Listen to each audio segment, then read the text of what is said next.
खोज वर्ड में आपका स्वागत है। खोज वर्ड में आज हम आपको बताएंगे कि कितना समय बचा है इंसान और धरती के पास, कब होगी खत्म ये दुनिया और कब धरती का वजूद मिट जाएगा। इन सारे सवालों के हम आपको देंगे जवाब हार्वर्ड के प्रोफेसर द्वारा। लेकिन इससे पहले आप हमारे चैनल को सब्सक्राइब कर लीजिए, क्योंकि आपका एक सब्सक्राइब हमें हौसला देता है ऐसे ही नए नए वीडियो बनाने के लिए। तो चलिए शुरुआत करते हैं। हार्वर्ड यूनिवर्सिटी के प्रोफेसर और साइंटिस्ट एवी लोएब ने हाल ही में दुनिया भर के वैज्ञानिकों से पूछा कि आखिरकार दुनिया कब खत्म होगी, इंसानों की कौम कब तक जीवित रहेगी, धरती के खत्म होने या इंसानों के खत्म होने की तारीख क्या होगी, क्योंकि उन्हें लगता है कि साइंटिस्ट सही दिशा में काम नहीं कर रहे हैं।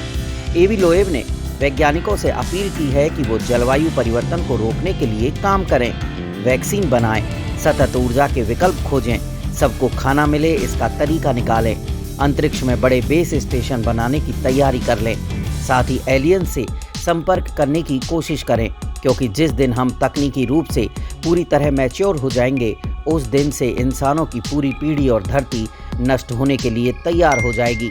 उस समय यही सारे खोज और तकनीकी विकास ही इंसान को बचा पाएंगे।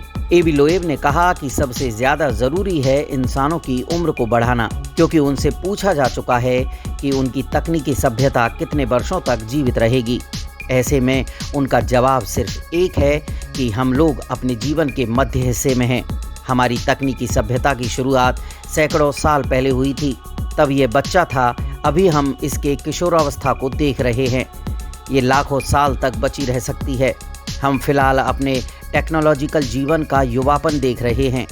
ये कुछ सदियों तक जीवित रह सकता है, लेकिन इससे ज़्यादा नहीं। ये एक गणितीय गणना के आधार पर लोएब ने कहा कि जिस तरह से धरती की हालत इंसानों की वजह से खराब हो रही है, उससे लगता है कि इंसान ज़्यादा दिन धरती पर नहीं रह पाएंगे। कुछ सदियों में धरती की हालत इतनी खराब हो जाएगी कि लोगों को स्पेस में जाकर रहना पड़ेगा। सबसे बड़ा खतरा तकनीकी आपदा का है। ये तकनीकी आपदा जलवायु परिवर्तन से जुड़ी होगी। इसके अलावा दो बड़े खतरे हैं, इंसानों द्वारा विकसित महामारी और देशों के बीच युद्ध। इन सब को लेकर सकारात्मक रूप से काम नहीं किया गया तो इंसानों की धरती खुद खत्म हो जाएगी या फिर वह अपने आप को नष्ट कर देगी।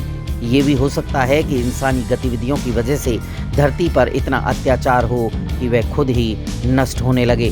लोएब ने कहा कि इंसान उन खतरों से खुद को नहीं बचा पाते जिससे वो पहले कभी न टकराए हों, जैसे जलवायु परिवर्तन, जिसकी वजह से लगातार अलग अलग देशों में मौसम परिवर्तन हो रहा है, ग्लेशियर पिघल रहे हैं, समुद्री जल स्तर बढ़ रहा है, सैकड़ों सालों से सोए हुए ज्वालामुखी फिर से आग उगलने लगे हैं, जंगल आग में खाक हो रहे हैं। ऑस्ट्रेलिया की आग कैसे कोई भूल सकता है, जिसमें करोड़ों जीव मारे गए थे। फिजिक्स का साधारण मॉडल कहता है कि हम सब एलिमेंट्री पार्टिकल यानी मूल तत्वों से बने हुए हैं, इनमें अलग से कुछ नहीं जोड़ा गया है। इसलिए प्रकृति के नियमों के आधार पर हमें मौलिक स्तर पर इनसे छेड़छाड़ करने का कोई अधिकार नहीं है, क्योंकि सभी मूल तत्व फिजिक्स के नियमों के तहत आपस में संबंध बनाते या बिगाड़ते हैं। अगर इनसे छेड़छाड़ की आज़ादी मिलती है तो इससे नुकसान ही होगा। एवी ने कहा कि इंसान और उसकी जटिल शारीरिक संरचना निजी तौर पर किसी भी आपदा की भविष्यवाणी नहीं कर सकती, क्योंकि यही हमारे मानव सभ्यता की किस्मत है। इसे इतिहास में इसी तरह से गढ़ा गया है। इंसान की सभ्यता कब तक रहेगी ये भविष्य में होने वाले तकनीकी विकास पर निर्भर करता है।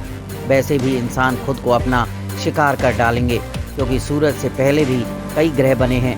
हो सकता है कि कई ग्रह ऐसे हों जहां पर जीव रहते हों, उनके पास भी तकनीकी सभ्यता हो। ये भी हो सकता है कि वो तकनीकी सभ्यता को अपनी पारंपरिक और प्राचीन सभ्यता के साथ मिलाकर चल रहे हों, ताकि तकनीकी सभ्यता के चक्कर में खुद की पहचान न खो जाए। जब रेडियो एक्टिव एटम धीरे धीरे खत्म हो सकता है तो अन्य जीवन देने वाले एटम क्यों नहीं खत्म हो सकते। इंसानों को फिलहाल अंतरिक्ष की प्राचीनता की स्टडी करनी चाहिए। उन्हें मृत तकनीकी सभ्यताओं की खोज करनी चाहिए। ये पता करना चाहिए कि ये सभ्यताएं कैसे खत्म हुई। कहीं ऐसी ही हालत इंसानों के साथ ना हो। लेकिन इंसान हमेशा से अपने जीने का रास्ता निकाल लेता है, इसलिए हो सकता है कि भविष्य में इंसान अंतरिक्ष में जाकर खुद को बचाने में कामयाब हो जाए। लेकिन कठिनाइयाँ वहाँ भी कम नहीं हैं। आखिरकार स्पेस स्टेशन बनाएंगे तो किसी न किसी ग्रह के आसपास ही, जिसकी कोई गुरुत्वाकर्षण शक्ति हो। बिना ग्रेविटी वाले ग्रह के स्पेस स्टेशन का मतलब नहीं रहता। या फिर आप अंतरिक्ष में स्टेशन बनाकर उसे अनंत यात्रा के लिए छोड़ दीजिए, यानी धरती खत्म होगी तो उसकी ग्रेविटी भी खत्म हो जाएगी। ऐसे में इंसान इसकी ग्रेविटी का उपयोग करके अंतरिक्ष में लटके नहीं रह पाएंगे। लोएब कहते हैं कि मान लीजिए इंसान धरती को छोड़कर मंगल ग्रह पर जाने की बात करता है। हो सकता है कि अगले 6-7 दशकों में पहुंचकर अपना घर भी बना ले, लेकिन कितने लोग मंगल पर जा पाएंगे? क्या इतना पैसा वो खर्च कर पाएंगे? अगर कर भी लिया तो मंगल तक जाने के दौरान कॉस्मिक किरणों, ऊर्जावान सौर कणों, अल्ट्रावायलेट किरणों, सांस लेने लायक वायुमंडल की कमी और कम गुरुत्वाकर्षण इंसानों को ज़्यादा दिन जीने देगी। मान लेते हैं इन दिक्कतों का सामना करके कुछ इंसान मंगल पर रहने भी लगे तो उन्हें फिर से अपनी दुनिया बसाने और धरती से और लोगों को ले जाने में कई दशक और लग जाएंगे। हालांकि मंगल पर जाकर रहने से एक बड़ा फ़ायदा ये होगा कि हम वहाँ से अन्य रहने योग्य ग्रहों की खोज कर पाएंगे, यानी टेराफॉर्म प्लैनेट्स खोजे जा सकेंगे। हो सकता है कि लोग ये सवाल भी पूछें कि अंतरिक्ष मिशन पर करोड़ों रुपयों का खर्च क्यों किया जाए? उन पैसों का उपयोग धरती पर रह रहे लोगों की भलाई में किया जाए। एवी लोएब ने इस प्रश्न का जवाब देते हुए कहा कि अपने छोटे से कैंपस में रहकर खत्म होने से बेहतर है कि आप दुनिया के अलग अलग रहवासी इलाकों की खोज करें, धरती पर भी और अंतरिक्ष पर भी। ऐसे सवाल हर तकनीकी विकास से पहले किए जाते हैं। सड़कों से घोड़ों की संख्या तब कम हुई जब कारें बनी। सेलफोन आया तो उससे पहले सवाल उठाया गया कि इतना बड़ा ग्रिड नेटवर्क कैसे बनेगा, लेकिन ये सब कुछ हुआ। चांद पर इंसान पहुंचा, लेकिन उससे पहले सवाल उठा था ये संभव नहीं है, कैसे करेंगे? लेकिन किया ना। इंसान चाहे तो खुद को, धरती को बचाने के तरीके निकाल सकता है। सवाल पहले भी उठते हैं, सवाल आगे भी उठेंगे। सवाल उठाने वाले भी नई तकनीक का फ़ायदा उठाते हैं, वो भी आगे चलकर खुद को अपडेट रखने के लिए नई तकनीक का सहारा लेते हैं। ये था आज का खोज वर्ल्ड। खोज वर्ल्ड में हम ऐसे ही वीडियो लेकर आपके सामने आते रहेंगे। आप हमारे चैनल को ज़रूर सब्सक्राइब कर लीजिए, बेल आइकन को प्रेस कीजिए और हमें प्यार दीजिए। नमस्कार।